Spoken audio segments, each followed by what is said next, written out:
继续关心检方侦办江华城案，昨昏个约谈11个人到案说明，内底包含东鑫集团总裁王玲玲，也佮有东鑫电视总裁张国雄，甲现任基隆市副市长曲培林，嘛要来调查厘清金钱的流向。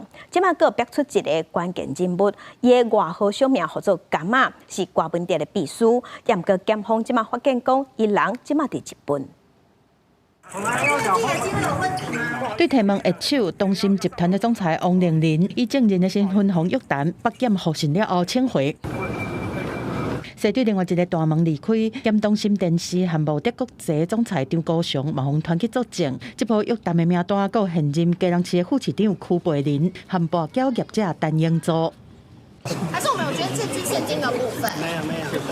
检廉侦办江华城案，立民众党主席郭文哲期满是无到1个月，对都委会委员、台北市都委会的人员、民众党工、威京集团的员工，佮加上真侪被告，约谈超过50个人。即马调查范围佮扩大，较早瓜班的主任李文忠、洪秀雅禁见了后，检方继续来捉金流，特别大动作团11个人，以证人的身份讯问，而且即马佮红逼出又佮有关键人物啊。 郭文哲过去走行程，伊拢伫边仔，红叫做是甘仔的柯志如，红指控疑似是大新的少房，但是北检回应讲，对方人伫境外，涉案的情形含伫案件内面的角色，拢爱等调查厘清。 爆料内容可以说是各种乌龙的集大成、大集合。到底有什么样的证据可以这样子入人于罪？然后呢，让大家拿着错误的资讯，不断的在未审先判。警方城用这律的争议，到底敢有涉及弊案，搁爱等调查。不过，内地的议员拢关注检方声称假口金华城的土地准啊，台北市政府敢会下令停工？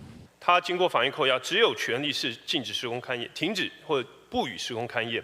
但是是否可以勒令停工？其实现在没有任何一个80建筑，如果他继续做，你就会勒令停工，对不对？